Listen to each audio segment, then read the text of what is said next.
حضرت کعب بن مالک فرماتے ہیں مجھے گھوڑا بڑا دوڑانا آتا تھا، نیزہ بڑا چلانا آتا تھا، تلوار کا میں بڑا دھنی تھا، میں مالدار بھی تھا، میرے پاس بڑی وسائل تھے۔ حضور چلے گئے تو میں نے، یہ بخاری ہے، فرماتے ہیں میں نے سوچا کہ میں چلا جاؤں گا، کل میں گھوڑا دوڑاؤں گا، میں نے پیچھے پہنچ جانا، پرسوں چلا جاؤں گا، ترسوں بس سستی ہو گئی، نہ جا سکا۔ فرماتے ہیں وقت بیت گیا، حضور چلے گئے، آج جاتا ہوں کل جاتا ہوں، اسی میں حالات سارے گزر گئے، حتیٰ کہ اللہ کے رسول واپس آ گئے۔ فرماتے ہیں کچھ بوڑھے تھے جو نہ جا سکے، اور کچھ منافق تھے جو حضور کے ساتھ جہاد پہ نہ جا سکے۔ آپ فرماتے ہیں میں جوان بھی تھا، تیر انداز بھی تھا، اور دنیا عرب سارا جانتا تھا کہ مالدار بھی ہے، اللہ تعالیٰ کی دی ہوئی بڑی نعمتیں تھے، میں نہ گیا، اور ہو غلطی گئی، سستی گئی۔ فرماتے ہیں حضور مدینے میں آئے، جب مسجد نبی میں بیٹھے تو منافق آ کے بہانے کرنے لگے، کوئی کہنے لگا بچی بڑی بیمار تھی، کوئی کہنے لگا حضور کل ہی صحیح ہوا ہوں۔ فرماتے ہیں مجھے بھی پتا تھا، اور پتا مصطفیٰ کو بھی تھا جھوٹ بول رہے ہیں، حضور کو پتا تھا، پر وہ بہانے کرتے، حضور قبول کرتے، میں چلو جاؤ۔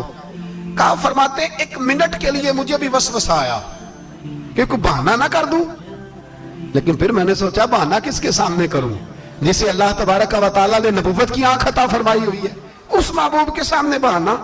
اس خیال آیا مسلمان نیک و بد پہچان جاتے ہیں، محمد آدمی کے دل کی باتیں جان جاتے ہیں، کدھر بہانہ کروں، حضور کو تو سارا پتا ہے۔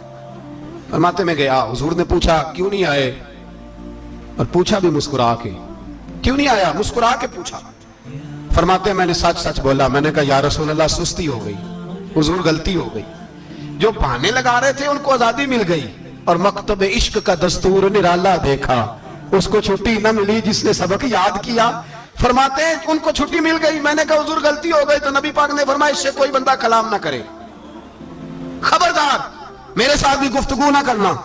حضرت کعب بن مالک فرماتے ہیں میرا چچا زاد بھائی، خالہ زاد بھائی سارے رہتے تھے، میں کسی کو سلام لیتا تو کوئی جواب بھی نہیں دیتا تھا۔ فرماتے ہیں میں مسجد میں نماز پڑھنے آتا، پر صحابہ کرام کو حضور نے منع کر دیا تو مدینے کی گلیاں بھی ناآشنا ہو گئی۔ فرماتے ہیں مجھے یوں لگتا تھا کہ مدینے کے در و دیوار بھی مجھ سے کلام نہیں کرتے، میں وہاں دعا منگیا کرو سنگیو کتے مرشد نہ رس جاوے، اے جنہاں دے پیر رس جان دے او جیوندے ہی مرے رہن دے۔ کہا اس طرح لگا کہ جیسے حالات بگڑ گئے سارے میرے حق میں۔ آپ فرماتے ہیں میں مسجد میں آ کے بیٹھتا تو جب مجھے پتا تھا میں جب آنکھیں ادھر کرتا تو حضور مجھے دیکھتے، اور جب میں نبی پاک کو دیکھتا تو حضور چہرہ پھیر لیتے۔ بول پڑے خواجہ غلام فرید صاحب، کہنے لگے میں ویکھاں تے میرا یار نہ ویکھے، جے میں نہ ویکھاں تے ویکھے، ایڈے نصیب کتھوں تتڑی دے او میرے وچ ویکھن دے ویکھے، غلام فریدا او بوے یار دے مریے پامے ویکھے یا نہ ویکھے۔ آپ فرماتے میں سید عالم صلی اللہ علیہ وسلم کو دیکھتا تو حضور رخ انور پھیر لیتے۔ حضرت کعب بن مالک رضی اللہ تعالیٰ عنہ فرماتے ہیں کہ حضور کا حکم آیا کہ بیوی کو علیحدہ کر دو، بار پہلے کوئی نہیں بات کرتا، اب کہا بیوی کو علیحدہ کر دو، تو میں نے کہا حضور طلاق دے دوں، فرمایا نہیں میں کہ بھیج دو، طلاق نہیں دینی۔ فرماتے ہیں بال بچہ بھی چلا گیا، نہ گھر میں کوئی نہ باہر کوئی، تنے تنہا۔ آپ فرماتے ہیں زمانہ جانتا تھا، عرب کے صوبوں میں بات پھیل گئی کہ کعب بن مالک جیسا سردار، مالدار، گھوڑ سوار، تیر انداز، نیزہ باز، اتنا بڑا سیانہ سنجیدہ آدمی جدا کر دیا نبی پاک نے۔ فرماتے ہیں غسان کے عیسائی بادشاہ نے مجھے خط لکھا۔ حضرت کعب فرماتے ہیں بڑی آزمائش تھی، پر یہ مصیبت سب سے بڑی تھی۔ غسان کے عیسائی بادشاہ نے خط لکھا، اس کا آدمی مجھے ڈھونڈتا پھرتا مدینے میں، میں ملا تو خط اس نے مجھے دیا۔ خط میں یہ نہیں لکھا تھا کہ کافر ہو جاؤ معاذ اللہ، یہ نہیں لکھا تھا عیسائی ہو جاؤ، اس نے خط میں لکھا کہ کعب ہم نے سنا ہے تمہارے نبی نے تمہیں چھوڑ دیا، ناراض ہو گئے، تم تو اس قابل تھے کہ صوبے کے گورنر بنائے جاتے، تم تو بڑے عہدے کے قابل تھے، تمہاری تو شہرت ہے سارے علاقوں میں، تم آ جاؤ ہمارے پاس، ہم تمہیں بہت بڑا عہدہ دے دیں گے۔ حضرت کعب بن مالک فرماتے ہیں اب میری چیخیں نکلی، اب میں تڑپ کے رویا، میں نے وہ اس کا خط پکڑا اور جلتے ہوئے تنور میں ڈالا اور مسجد نبوی میں سر سجدے میں رکھ کے میں نے کہا اے اللہ میرا ایمان اتنا ہی مشکوک ہو گیا ہے کہ کافر کہتے ہیں میں ان کے ساتھ مل جاؤں گا، اے اللہ میرا ایمان اتنا مشکوک، کافر سمجھنے لگے ہیں کہ میں مسلمانوں کو چھوڑ کے ان سے اتحاد کروں گا۔ یہاں لوگ کہتے ہیں ہم نے پریشر کے لیے ان کو ساتھ ملایا، ہم نے پریشر کے لیے کافر سے سمجھوتا کرو گے، اپنے بھائی پر ظلم کرنے کے لیے بے ایمانوں کے ساتھ دوستی کرو گے۔ حضرت کعب بن مالک فرماتے میں نے تندور میں ڈالا, میں تڑپ کے رویا. میں نے کہا اے اللہ میرا اتنا امتحان نہ لے کہ کافر سوچنے لگے کہ میں اس سے سمجھوتا کروں گا. اے اللہ مہربانی فرما, اتنا امتحان نہ لے. روتے روتے گھر گیا, سحری تک روتا رہا.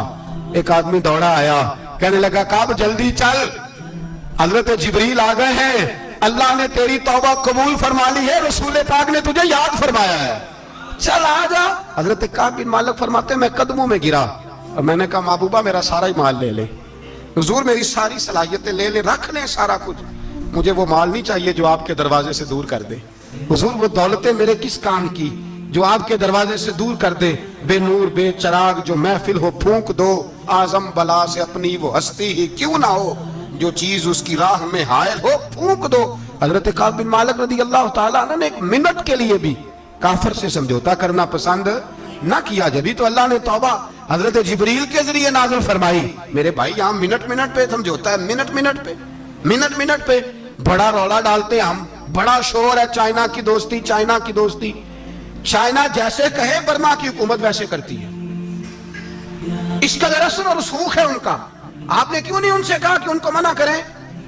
میں چائنا کی بات نہیں چھیڑنا چاہتا, ورنہ میں اس پر بھی کچھ باتیں عرض کروں کہ وہ جو آپ کے ساتھ ان کی دوستی ہے اس کا پس منظر کیا ہے. یہ تو چائنا میں بسنے والوں سے پوچھو نا, جہاں مسجد بنانا بڑا مشکل ہے, جہاں نماز پڑھنا روزہ رکھنا بڑا مشکل ہے.